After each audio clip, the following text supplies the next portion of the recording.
सन् 1992बाट जब देशमा नव उदारवाद आयो तब यहाँ चलिरहेका 26 वटा उद्योगहरूलाई एक एक गरी समाप्त पारियो।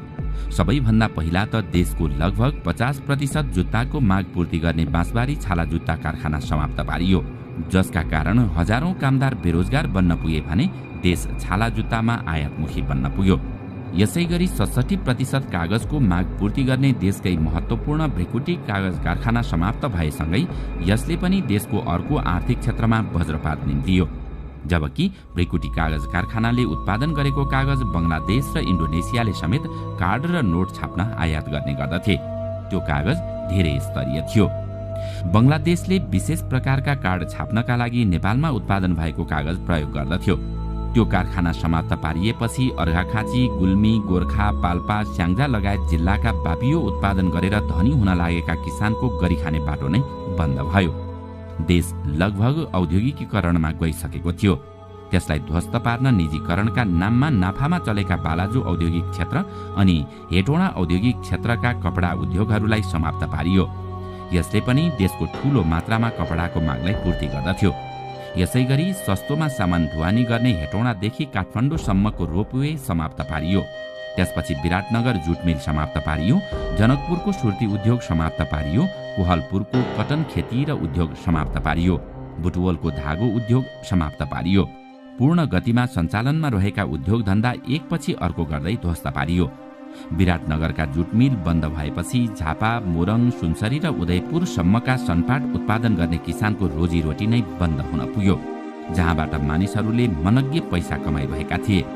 वास्तवमै भन्नुपर्दा त्यतिबेला नै झापा र मोरङका किसानहरू धनी बन्दै गएका थिए, किनकि त्यतिबेला 1 क्विन्टल धान बेच्दा 1000 कमाउन मुस्किल थियो भने त्यही किसानहरूले 1 क्विन्टल सनपाट बेच्दा 3 देखि 6000 रुपियाँ आरामले आम्दानी गर्ने गर्थे।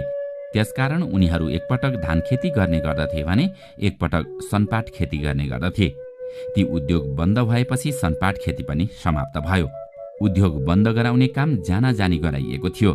जनकपुर, महोत्तरी र सर्लाहीमा सुर्ती उद्योगहरू थिए। जनकपुर र अन्य चुरोड कारखानाहरू बन्द गरिएपछि सुर्ती खेती पनि समाप्त भयो। वीरगञ्जको चिनी कारखाना बन्द गरेपछि उखु खेती समाप्त भयो। त्यसपछि सर्लाही र जनकपुरका मानिसको आर्थिक अवस्था कमजोर बन्न पुग्यो अनि बुटवलको धागो उद्योग बन्द गरिएपछि कोहलपुर, बाँके, बर्दियामा उत्पादन हुने कटन व्यवसाय समाप्त भयो, जसले गर्दा त्यहाँका मानिसहरू गरिब र बेरोजगार बन्न पुगे। पश्चिम कञ्चनपुरमा टर्पेन्टाइल उद्योग थियो र त्यहाँ सुदूरपश्चिमबाट सल्लाहको खोटो ल्याएर तेल उत्पादन गरिन्थ्यो। त्यो तेल उत्पादन गर्ने उद्योग पनि बन्द गराएपछि त्यहाँका मानिसको पनि कमाई गर्ने व्यवसाय रोकियो। यसरी देशमा नव उदारवादको आगमन भएसँगै देशलाई टाट पल्टाउने काम सुरु गरियो। सन् 1997 देखि घट्दै गएको देशको औद्योगिकीकरण सन् 2005 मा आइपुग्दा सरकारी स्वामित्वमा स्थापित धेरै उद्योगहरू समाप्त भइसकेका थिए। त्यसो त देश यो अवस्थामा आइपुग्नुको मुख्य कारण त्यतिबेलाको अर्थनीति नै मुख्य जिम्मेवार थियो, तर त्यसको विरुद्धमा कसैले आवाज उठाएन, विश्वविद्यालयहरूले अनुसन्धान गरेनन् अनि सञ्चार माध्यमहरूले पनि कहीँ कतै त्यसको विरुद्धमा लेखेनन्। मतलब नव उदारवादले देश कहाँबाट कहाँ पुग्यो कसैले सोचेनन्। वास्तवमा भन्नुपर्दा नीति र सिद्धान्त भन्ने कुरा आफ्नो देश र माटो सुहाउँदो हुनुपर्छ, न कि अरूको अनुकरण। सायद धेरैलाई थाहा नहोला, नेपालमा नव उदारवाद भित्रिनु अघिसम्म नेपालले अफगानिस्तान, इरान, क्युबा लगायतका देशमा चामल बेच्थ्यो।